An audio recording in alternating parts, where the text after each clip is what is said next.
De ladinho, coraçãozinho. Manda beijinho para quem tá filmando, macetando, macetando. Eu sou a Jaque Conceição. Eu estou interrompendo a nossa programação de carnaval para a gente trocar uma ideia sobre algumas coisas que estão pairando por aí no ar. Hoje é terça-feira de carnaval de 2024.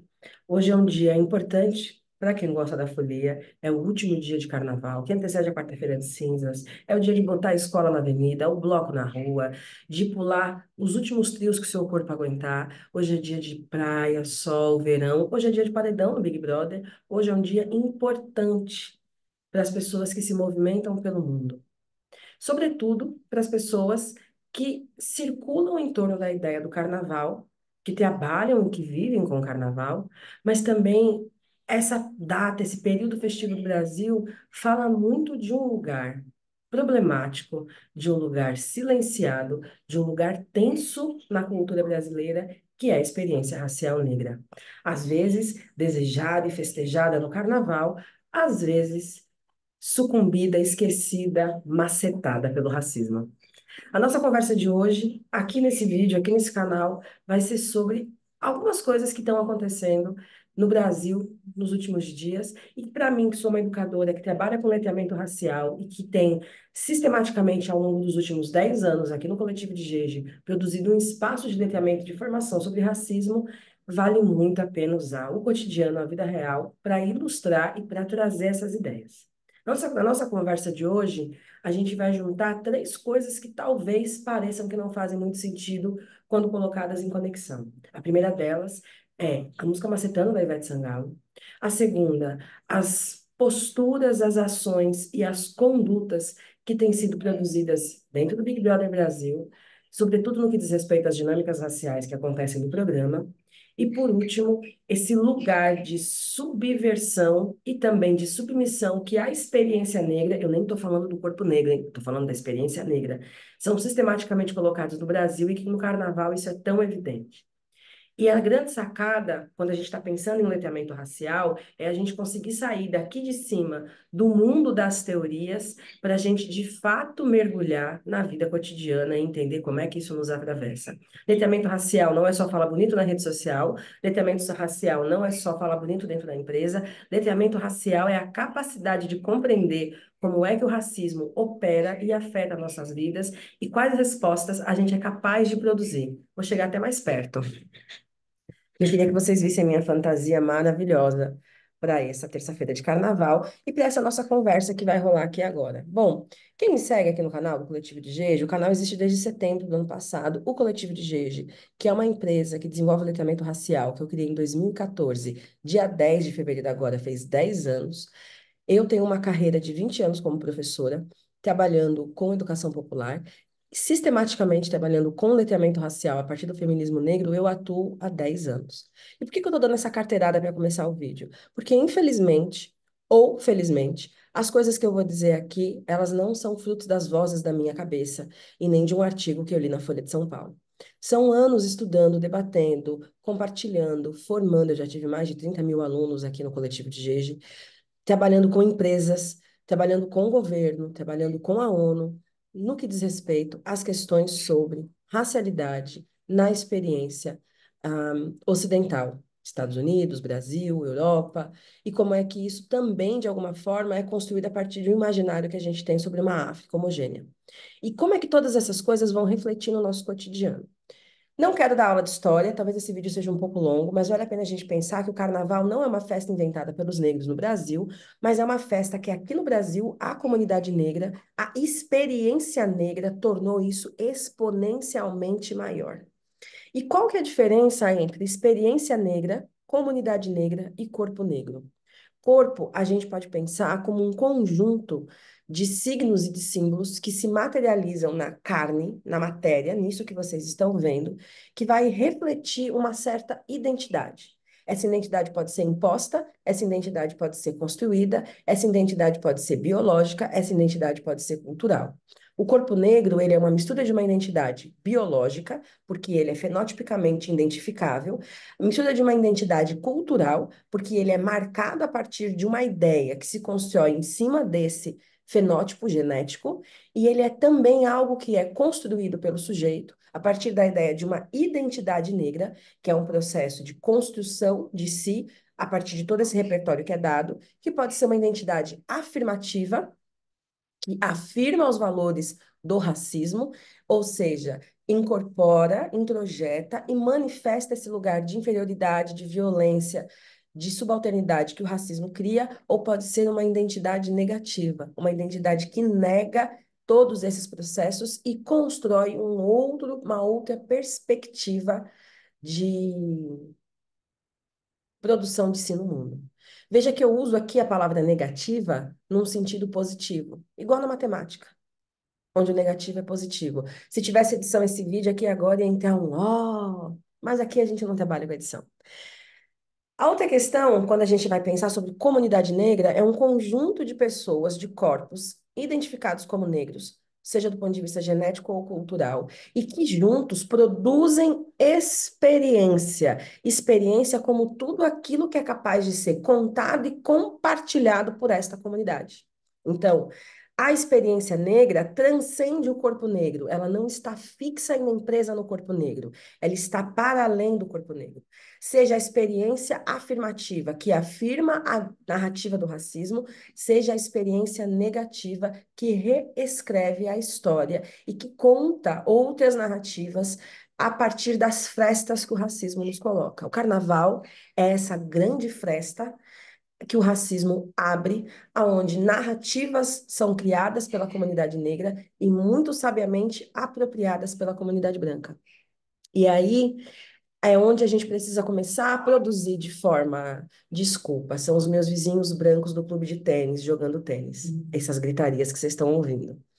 Aonde a gente precisa começar a problematizar não mais só o lugar do negro.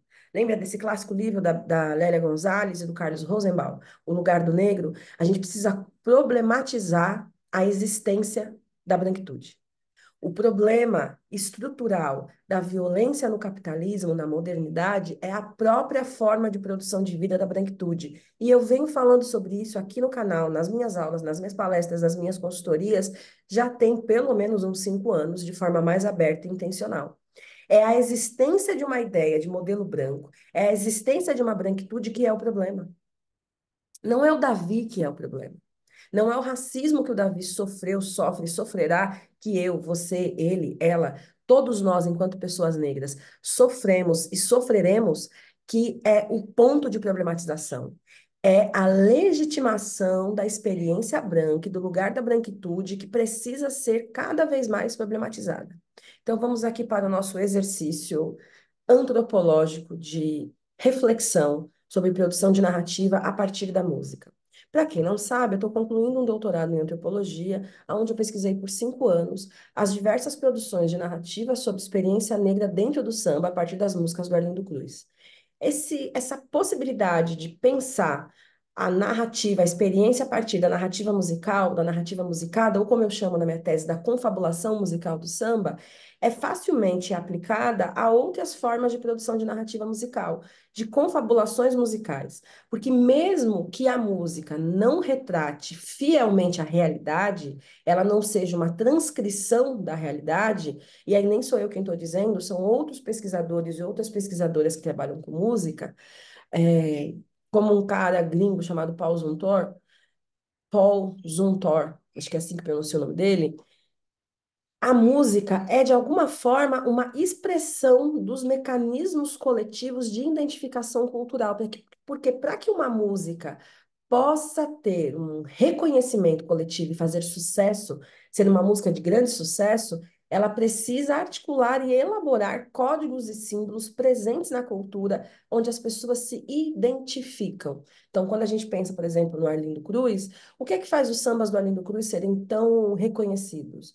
E a gente pode pensar em dois: o meu lugar, e ele articula códigos e símbolos daquele lugar, aonde pessoas que compactuam com aquela cultura ou se identificam com aquela ideia se conectam, e a gente pode pensar nos sambas que ele faz sobre briga afetiva, né, onde os casais brigam. Isso também se conecta com elementos da realidade, onde as pessoas que compartilham daquela experiência se conectam. É assim que se produz canção popular de é, enfim, que tem um longo alcance. É porque ela articula elementos da realidade. Eu não posso botar a música aqui, porque senão depois o YouTube, pum, bloqueia pelos direitos autorais. Vamos aqui pensar o que é que a música Macetando. E eu amo a Veveta. Essa música não para de tocar no Carnaval de Salvador. A cada 10 trio que passa, 30 canta essa música pelo menos 10 vezes. Mas vale a pena a gente pensar que, primeiro, ela está falando de um lugar muito específico no Brasil, que é a dinâmica racial de Salvador, que, embora seja a cidade mais preta fora da África, é um dos lugares mais desiguais em termos de acesso racial do Brasil. Então, a gente tem microbolsões de riqueza extrema na cidade e territórios enormes de pobreza extrema na cidade. E a gente tem a mesma população negra que circula em um lugar e em outro, ocupando lugares distintos, e a dinâmica da perversidade racial aqui é tão profunda que os turistas brancos e negros do sul e do sudeste que vêm para cá tirar férias se sentem mais donos da cidade e desse território do que as pessoas negras que moram aqui. Em todos os. A memória colonial presente nos prédios reativa a memória colonial, o delírio colonial da superioridade branca, que está lá na relação, por exemplo, da Vanessa Camargo com Davi. Ali, o que a gente está vendo são mulheres brancas vivendo o ápice do fetiche do delírio colonial, da superioridade branca, de eu mando e você obedece. Que é a mesma relação que os turistas brancos e negros têm com a população negra local aqui de Salvador. Então, Macetando é uma música que está falando de códigos locais. O paredão, o solinho da guitarra, a própria ideia do poder sexual da mulher. São símbolos, signos, códigos locais muito precisos e muito localizados na cultura racial e na cultura social de Salvador, que estão expressos aqui na música numa inversão de poder e de reafirmação do poder branco. Então, hypadas, danadas, elas chegando na cena.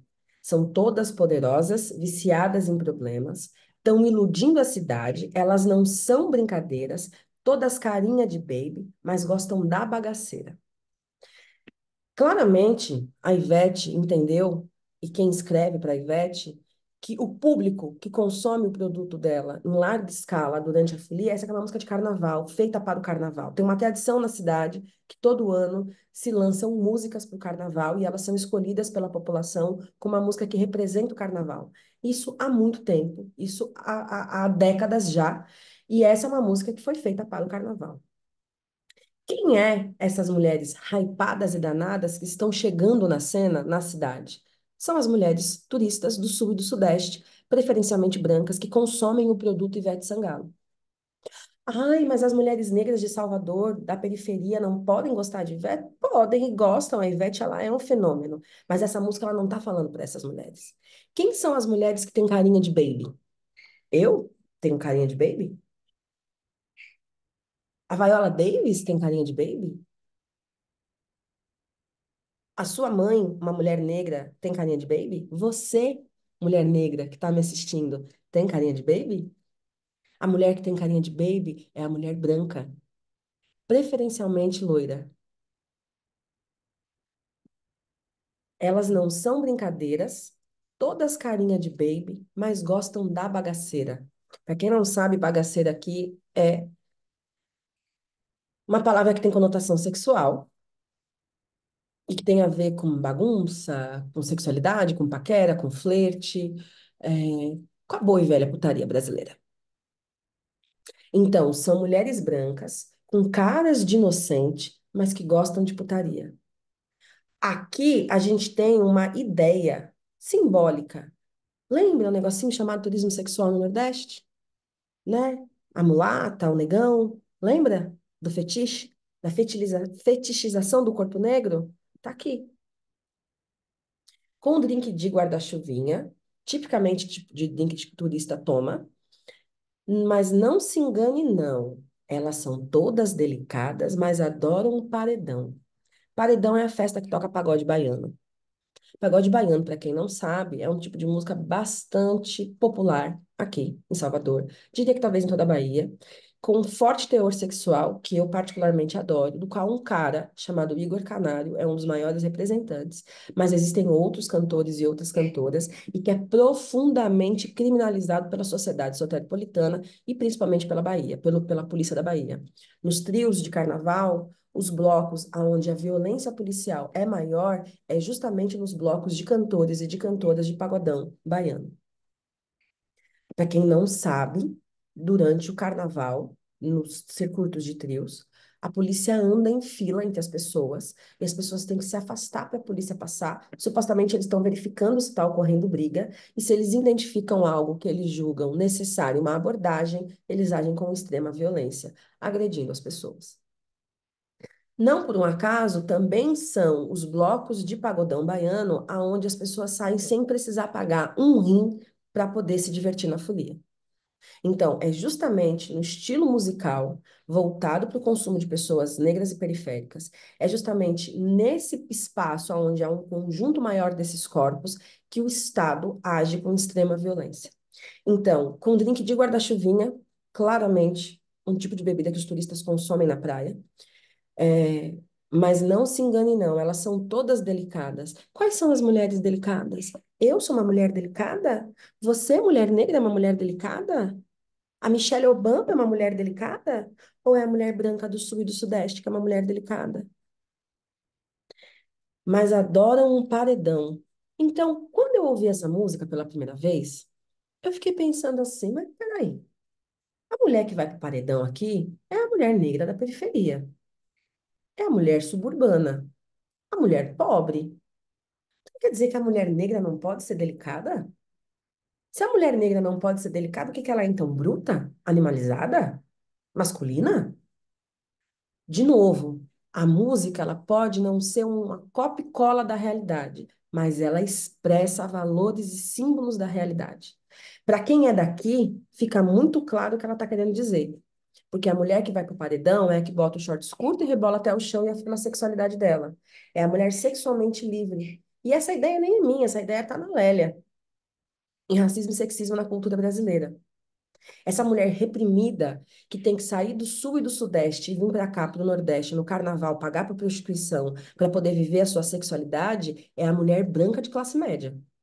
E é essa mulher branca de classe média reprimida que está lá dentro do Big Brother, agindo de forma violenta contra um homem negro. Porque em rede nacional, ela não pode exteriorizar o desejo dela pelo corpo negro. Esse desejo que ela tem que reprimir porque não é socialmente aceito. Então, qual é a outra forma que a psicanálise ensina de manifestação do desejo? A morte, a violência. Nada mais é, e nem, gente, nem sou eu quem estou dizendo. Qualquer pessoa que estude seriamente sobre feminismo negro leu exatamente isso que eu estou dizendo no texto Racismo e Sexismo da Cultura Brasileira, da Lélia Gonzalez, de 1984, que ela proferiu numa palestra em Princeton, nos Estados Unidos, num congresso de feministas. Ninguém que pesquise isso seriamente não é capaz de entender. Agora, se você só lê artigo da Folha, se você só lê livro da Companhia das Letras, se você só acompanha a discussão de hype, de influencer, de rede social, o que eu estou falando para você não serve. Agora, se você está seriamente empenhado em pensar sobre isso para construir práticas na escola onde você dá aula, no local onde você trabalha, na educação dos seus filhos, na sua relação com seus parceiros e com as suas parceiras, essa aqui é a conversa para você. Esse desejo que não pode ser expresso, esse desejo de ir para o paredão, dançar pagode, esse desejo que é pago no carnaval, parcelado, aonde turistas do Sul e do Sudeste vêm para cá para consumir a cultura negra em todos os sentidos possíveis e imagináveis, inclusive sexualmente, são expressos em música como essa e são expressos nas atitudes de mulheres como Yasmin Brunet e Vanessa Camargo dentro do Big Brother. Quando foi o programa da Carol Conká, esse desejo de controle, de dominação, foi expresso na relação da Carla Dias com a Carol Conká. Óbvio que a Carla Dias queria poder ser essa mulher forte, destemida que é a Carol Conká. Ela não pode, porque como é que ela vai ser delicada? Como é que ela vai ter carinha de baby se ela for forte, se ela for destemida? Não à toa, as vilãs dos filmes da Disney são todas mulheres fortes e destemidas, de fala forte, de postura forte. Porque uma mulher que é forte é uma mulher que é vilã. Uma mulher que impõe a sua vontade, uma mulher que diz o que quer em todos os sentidos da sua vida, é uma mulher vilã. Ela não vai ter carinha de baby. Então, essa música e o que está acontecendo no Big Brother é a realidade cotidiana do Brasil, que eu, você e todos nós sabemos, mas que nós temos dificuldade de nomear. Então, é mais fácil jogar a questão no colo da pessoa negra. É mais fácil jogar a questão no colo do Davi e não dizer que existe uma perversidade intencional das pessoas brancas de consumir o nosso corpo, a nossa experiência, a nossa cultura, mas a dinâmica do racismo não permite que eles façam isso, então eles utilizam da ferramenta da violência física, emocional, sexual, para controlar a nossa experiência e determinar quem nós somos e o que nós podemos fazer. Então, no carnaval, a PM, a mando da burguesia baiana, invade os trios de pagode baiano, que é onde a população preta, pobre e periférica vai, para bater, para reprimir. Não pode ser feliz. A felicidade não é para vocês. Então, é uma experiência tensa, é uma experiência fisicamente tensa. E isso não é por acaso. A psicanálise nos ajuda a entender sobre isso. A psicanálise fala sobre isso exaustivamente. Para que exista, é preciso nomear. A gente só vai avançar na discussão do racismo no Brasil quando a gente começar a nomear o que os brancos fazem. Como é que age a psique branca brasileira? Como é que os brancos agem em gangue, em bando? E criam mecanismos de controle e de subversão da nossa experiência o tempo inteiro. É isso que eles fazem. Porque não existe essa ingenuidade de eu não sei. Século XXI, era da tecnologia. As pessoas brancas são racistas de forma intencional. Ah, mas quem escreveu essa música da Ivete, que com certeza não foi a Ivete, ai, não pensou nisso. Claro que pensou nisso. Óbvio que ele sabe, que a pessoa que escreveu essa música aqui, o paralelo entre são todas delicadas, mas adoram paredão. Elas são todas branquinhas, sul e sudestinas, sulistas e sudestinas, mas adoram um paredão barra negão. Qualquer pessoa de Salvador sabe quem é que frequenta um paredão, quem é que faz música de um paredão. É só ir no Spotify e botar Igor Canário, Ed Cid. E uma série de outros cantores e cantoras que você vai saber exatamente do que eles estão falando aqui. Ó, a ingenuidade não combina mais com o século XXI. Ingenuidade racial, que é essa coisa de, ai, eu não sabia que isso era racismo, não combina mais com o século XXI, não na era do YouTube e do Google. Ó, bebê, a Bebê tá aqui, tá no comando, macetando, macetando, macetando, macetando, de ladinho, coraçãozinho, manda beijinho pra quem tá filmando. Bom, macetando é uma expressão sexual, né? Sobre a própria prática do ato sexual, não preciso dizer. E aí, de novo, outros marcadores raciais. Cheirosas, gostosas, elas chegando na cena, são todas poderosas, viciadas em problema. Qual é o estereótipo de mulher poderosa? Não é a empregada doméstica nem a faxineira que limpa a sua casa. O estereótipo de uma mulher poderosa é uma mulher que tem dinheiro, né? Uma mulher que tem joias, dinheiro. No mundo das mulheres negras, cabelão, cabelão que balança. No mundo das mulheres negras, o estereótipo da mulher poderosa é aquela que come em restaurantes caros, é aquela que dirige carros caros, aquela que tem um marido lindo, maravilhoso, estereotipado do seu lado. Unhas grandes, maquiagem em dia, viagens para a Europa. No mundo das mulheres, uma mulher poderosa é uma mulher que tem dinheiro, dinheiro para comprar aquilo que o mundo branco oferece. Essa mulher poderosa que está invadindo a cidade é a mulher branca, turista, sudestina, ou a mulher negra, turista, sudestina. Porque ser negro e ser do sul e do sudeste não te dá o crédito para você chegar aqui na Bahia e achar que você é igual aos pretos daqui. Porque nós não somos. Nós não somos melhores. Mas nós somos socializados numa dinâmica cultural completamente alienada de uma discussão racial. seja uma autodiscussão racial sobre si, sobre sua história, sobre quem é você, porque não há marcadores sociais que te lembram disso, a não ser a violência do racismo, que muitas vezes é velada como violência de classismo. Você acha que você sofre racismo porque você é pobre, não porque você é preta, principalmente se você tem a pele clara. Demora a quantidade de mulheres que passam pelos meus cursos e que passam pela minha clínica, que só entenderam que eram negras quando ascenderam economicamente e continuaram sofrendo racismo, na experiência sulista e sudestina, é algo inacreditável. Experiência não é igual em todos os lugares, porque os territórios não são iguais em todos os lugares. Ser negro em Salvador não é como ser negro em Cachoeira, no mesmo estado. Ser negro no Capão Redondo não é como ser negro em Pinheiros, na mesma cidade. Então, o que eu estou falando aqui é letramento racial puro e puro. A análise racial precisa considerar relação, território, sujeito e temporalidade. Ai, como é que eu faço uma análise racial? Como é que eu saio da teoria e eu vou para a prática? Entendendo que teorias são sistemas complexos inventados pelos brancos para explicar e uniformizar a realidade. Quando eu vou analisar algo de uma perspectiva racial, eu preciso considerar território, tempo, sujeito, relação. Não é a mesma coisa. Aqui, quando eu ando pela cidade, enquanto a minha boca está fechada, as pessoas, pelo meu corpo, veem em mim uma mulher negra que mora em Salvador. Quando eu abro a boca a minha forma de falar de São Paulo se torna evidente, as dinâmicas começam a correr de uma outra maneira. O nome disso é relacional. Esses aspectos se dão de forma relacional.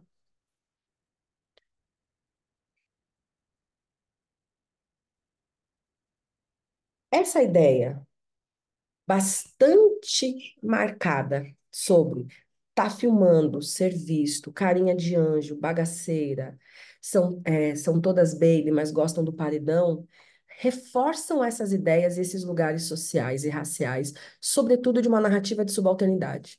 Essa narrativa aqui é a mesma narrativa que está operando na relação que a gente já está vendo, edição após edição do Big Brother, que é a relação dos brancos com os negros. Essa relação que está lá dentro do Big Brother, e que está aqui na letra da música, está também na empresa onde você trabalha. Só que quem precisa fazer um processo de análise, de elaboração disso, não são as pessoas negras, são as pessoas brancas.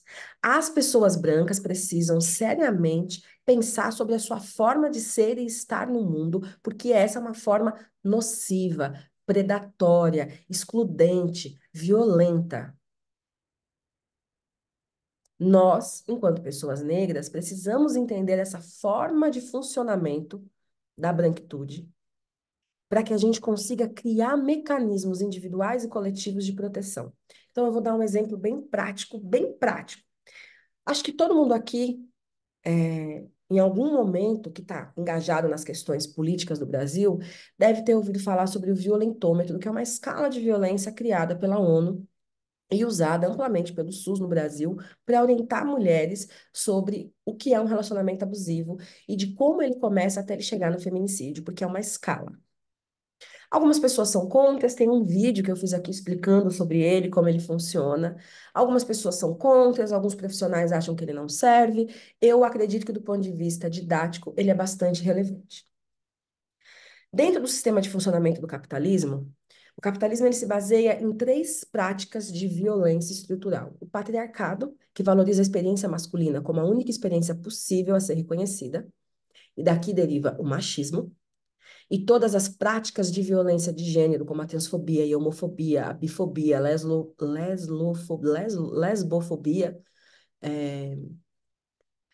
A segunda prática de violência do capitalismo é o classismo, que se baseia na violência econômica, de inclusão, aceitação, inserção, controle, domínio, exploração. E a terceira prática, estrutura, né? Patriarcado, classismo e racismo são os tripés de funcionamento do capitalismo. Quem está dizendo isso não sou eu, é a Angela Davis, naquele clássico Mulher, Raça e Classe, que inclusive aqui no canal tem vídeo sobre esse livro e sobre essa tese da Angela Davis. O racismo funciona na hierarquia dos marcadores genéticos, raciais, étnicos das pessoas, e ele é relacional de acordo com o território. No Brasil, a dinâmica do racismo é branco versus preto, ou branco versus indígena, ou preto versus indígena. Mas a centralidade da experiência é a experiência branca. Em qualquer lugar do mundo, a experiência válida é a branca, as outras são relacionais, e dependendo da intersecção entre gênero e classe, essa dinâmica vai se dar desta ou daquela forma. Comparada a um homem branco, a Vanessa Camargo ocupa um lugar de subalternidade. Mas comparada a um homem negro, a Vanessa Camargo está do lado de um homem branco. Intersecção não é lanche do McDonald's que a gente junta os ingredientes e chega num formato. Intersecção é como é que essas três camadas de opressão se misturam e se organizam para produzir a experiência da violência da modernidade, que se reinventa e que se ressignifica. Quando a Europa decidiu expandir seus territórios, ela usou como princípio a violência como forma de dominação dos territórios. Aniquilar, destituir, desarticular, desorganizar para dominar. Então, eles primeiro estudaram as culturas dos grupos que eles queriam dominar. Bam, bam, bam, bam, assim nasce a antropologia. E eles estudaram sistematicamente os povos para entender quais eram os melhores mecanismos de dominação.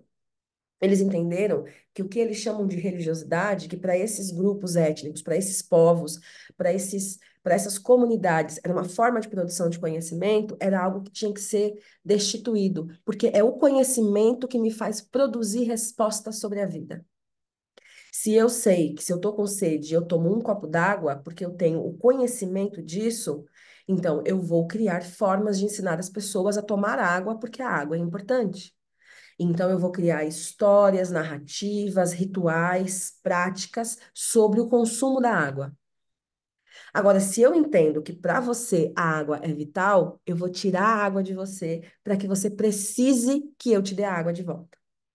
A estrutura das relações violentas, a gente fala de relacionamentos abusivos, ela é exatamente a estrutura de funcionamento da sociedade ocidental. Os grupos étnicos brancos europeus estabeleceram com o resto da humanidade uma imensa, longa e profunda relação abusiva. Primeiro, eles chegam oferecendo coisas maravilhosas, coisas que você considera incrível, coisas que para você são muito importantes, você se sente visto, reconhecido, desejado. Depois, eles começam a criar escassez. E você começa a ficar desesperado porque você precisa daquilo. Aquilo é algo que te faz bem, é algo que você aprendeu a gostar. E quando você se vê totalmente dependente desse ciclo de afeto, escassez, eles começam um processo de violência sistemática. Como o corpo negro ele é um corpo homogeneizado, eles insistem na ideia de que todas as pessoas negras são parecidas, são iguais. Eles insistem na ideia de que não há diferença entre pessoas negras. Quando um corpo negro é violentado, o impacto psicológico em larga escala é como se todos os corpos negros fossem violentados. Por isso que nos dói tanto para quem consegue estabelecer essa relação de conexão coletiva, esse processo de ver uma pessoa negra sofrer uma violência tão profunda dentro de um programa de televisão ao vivo, 24 horas por dia. Esse mecanismo é o ciclo do violentômetro dos relacionamentos abusivos. É exatamente isso que o mundo branco faz com as pessoas negras, nos imerge num longo e exaustivo relacionamento abusivo. Nós não temos independência econômica, porque os nossos trabalhos dependem deles. Nós não temos independência acadêmica, porque os nossos títulos, os nossos estudos, as nossas bolsas, a nossa inclusão no mundo acadêmico depende deles. Nós não temos rede de apoio, porque nós temos uma vida tão fodida que é cada um por si, Deus por todos. Não existe um fundo para o desenvolvimento negro no Brasil. A Associação de Empresários Negros no Brasil. Coletivo de homens e mulheres negros e negras pela economia da comunidade negra no Brasil. Nós não temos rede de apoio. Nós imploramos migalhas de editais ou lambemos a bota deles nos pitches da vida atrás de investimento para os nossos negócios. Os 250 mil que eles deram para você, ou para sua amiga, ou para alguém que você viu no Instagram, é dinheiro de um carnaval deles aqui em Salvador. Nós não temos espaços seguros para falar sobre essas experiências, porque nós não temos formação teórica e acadêmica para lidar com isso em larga escala. A gente ainda pensa e acredita que o racismo é uma questão de bom gosto ou de bom senso dos brancos. A gente não vê o racismo como um produto intencional. Nós não temos preparo emocional para lidar com o racismo. Nós não temos preparo intelectual para lidar com o racismo, porque a gente precisa de muito mais do que o que a gente tem hoje. Nós temos migalhas colocadas na mesa para uma multidão esfomeada se estapear para acessar essa migalha. É isso que nós temos. Do outro lado, nós somos tão potentes que eles continuam tentando nos copiar. E quando eles não podem nos copiar e não podem nos dominar, eles querem nos matar. Então, o que torna essa música da Ivete Sangalo uma música tão popular no carnaval, além de todo o poder econômico de jabá que ela tem de pagar por isso, é o fato de que ela usa códigos e símbolos de uma cultura forte, potente, enraizada e que se conecta com o imaginário das pessoas. Essa mulher livre que está lá no paredão dançando é a mulher livre que a mulher branca oprimida do sul e do sudeste quer ser e não pode, e ela vem para o carnaval viver essa fantasia. Roberto da Mata, antropólogo branco brasileiro, que tem um estudo sobre o carnaval no Brasil, tem uma tese que diz que o carnaval é a inversão dos papéis. No carnaval, a empregada doméstica vira o centro das atenções e a patroa branca passa a ser aquela que deseja o lugar da empregada doméstica. Deseja o lugar de ser desejada. É isso. Mulheres brancas, com caras de delicadas, precisam cumprir o seu papel social de mulher branca, de gênero, de feminino e serem recatadas, doces e do lar. Mas no carnaval, elas podem pagar no cartão de crédito por 7 dias de liberdade e macetar no paredão. O resto do ano, elas violentam, oprimem, excluem, aniquilam, humilham homens e mulheres, negros e negras, que estão socialmente colocadas em posição de subalternidade. Isso é o carnaval no Brasil. Esse é o lado racista e perverso do carnaval do Brasil. E a gente precisa falar disso. É essas pessoas que têm que ser enquadradas. São elas que têm que ser convocadas a pensarem as suas atitudes. Para encerrar nossa conversa, quando eu cheguei aqui em Salvador, o meu companheiro me apresentou uma figura que é um cantor de pagode, que é o Igor Canário, e que eu comecei a prestar muita atenção no movimento, meio como antropóloga, meio como fã, do que esse cara tá fazendo. Tem uma tradição aqui que é botar teu bloco na rua, que é botar teu trio na rua. Quem é alguma coisa no Carnaval de Salvador, na cultura musical de Salvador, tem um trio no Carnaval, porque é um momento muito importante da cidade. É um momento cultural, econômico, de visibilidade muito importante da cidade. Essa é a minha percepção como alguém que vem de fora e está vivendo essa experiência como alguém que mora aqui agora, meio como antropóloga, meio como psicanalista, meio como curiosa. Nada do que eu disse nesse vídeo é uma verdade absoluta, mas é aquilo do que eu tenho entendido e construído nos últimos 10 anos, pesquisando e trabalhando com isso. É, de forma pública, né? Vou fazer igual a minha amiga Ribeiro, joga meu nome no Google, que está construído e está publicizado aí tudo que é feito, e essa carteirada é para reforçar que eu não estou aqui falando como alguém com vozes da minha cabeça. Infelizmente, talvez fosse melhor se eu estivesse falando com vozes da minha cabeça. O fato é que, considerando tudo isso que eu trouxe, da estrutura, da narrativa, do poder de compra, do fato de que o produto que a Ivete Sangalo produz não é para cá, é para o sul e para o sudeste, e ela arrastar a multidão, é algo esperado. Não tem nada de extraordinário. E olha que a Ivete é extraordinária, porque puxar 7 horas de trio não é para qualquer um, não. A disponibilidade física, mental e criativa que isso exige não é pouca coisa. Ela é uma mulher extraordinária. O que ela faz é algo extraordinário. Só que ela tem toda uma estrutura, um aparato e uma legitimidade racial para fazer o que ela faz. O Canário, embora seja um homem branco, é um homem branco da periferia, então ele é um homem branco racializado. E ele, há 10 anos, faz uma pipoca que arrasta uma quantidade absurda de pessoas negras. É longe, viu? O circuito do Carnaval de Salvador, dos territórios pretos suburbanos daqui, é longe. Não é perto, não. E é caro para chegar. Mas as pessoas vêm do mesmo jeito. E ele arrasta uma multidão com um décimo de acesso, de estrutura e de divulgação, com uma música que é o pagodão baiano, preta, periférica, e suburbana e que não toca na Globo. Quer uma dica de como ser antirracista? Foge da Globo. O que está na Globo não é bom. Saiu na Globo, se inclusive eu, para quem me segue, para quem consome o conteúdo que eu produzo, para quem gosta do que eu falo, se um dia eu for na Globo e começar a dar muita entrevista e ser apontada como a queridinha da Globo, é porque eu deixei de falar coisas coerentes. Me abandonem, me deixem. Não consumam mais um minuto do que eu falar. Tá na Globo, não é bom. Saiu na Rede Globo, não é bom. É produto cultural inventado e criado para fazer você consumir o mundo branco e se embranquecer cada vez mais. Porque você pode ser preto na sua pele, você pode ser preto no seu turbante, você pode ser preto no seu relacionamento, mas se você não consegue olhar para o mundo branco de forma crítica e entender que ele está te fudendo, você é tão branco quanto eles.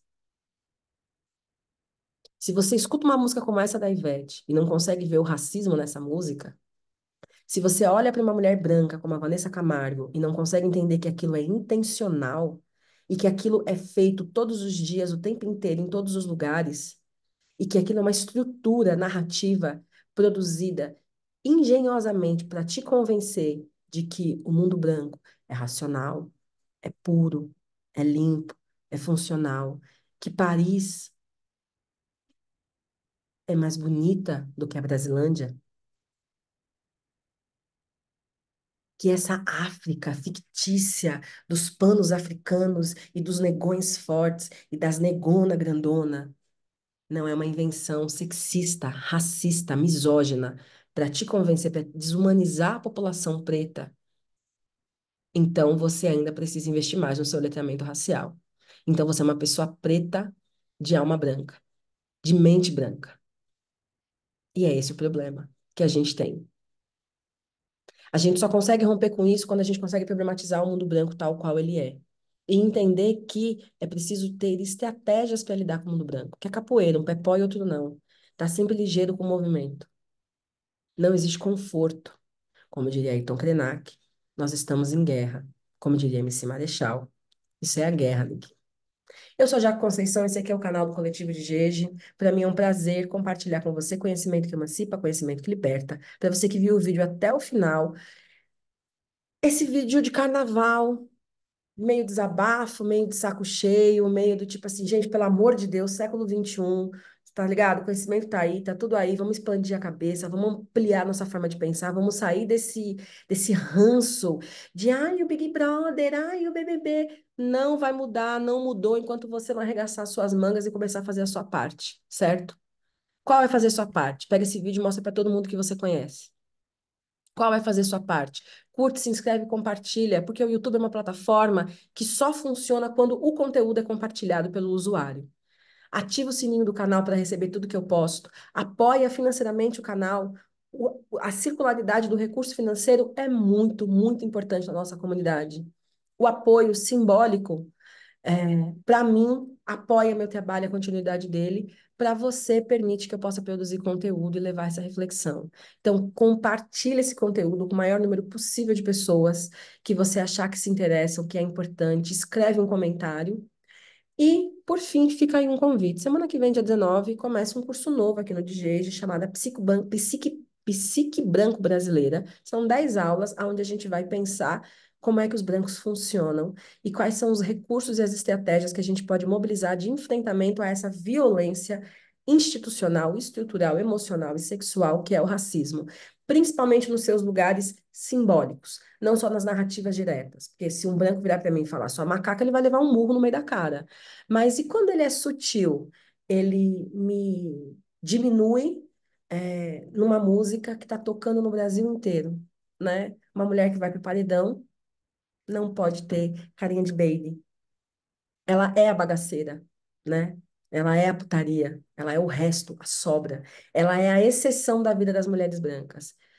Enquanto todo final de semana, eventualmente, cá estou eu na bagaceira, no carnaval, a mulher branca se veste disso e vai viver a sua fantasia de liberdade sexual. Liberdade essa que custou e que custa a vida de muitas mulheres negras à base de muita violência. Para mim é sempre bom estar aqui. Vou deixar aqui embaixo o link do curso. É um curso que a gente vai discutir com a psicanálise e com a antropologia sobre essas narrativas que são produzidas e como elas se atravessam. Vou deixar também a descrição do curso. Ainda tem algumas vagas, começa segunda-feira, sempre à noite, na plataforma de Gege. Quem é apoiador do canal tem desconto para se inscrever. A gente se vê no próximo vídeo. Bom carnaval para vocês e bora macetar o racismo. Ah, essa ficou tirada, hein?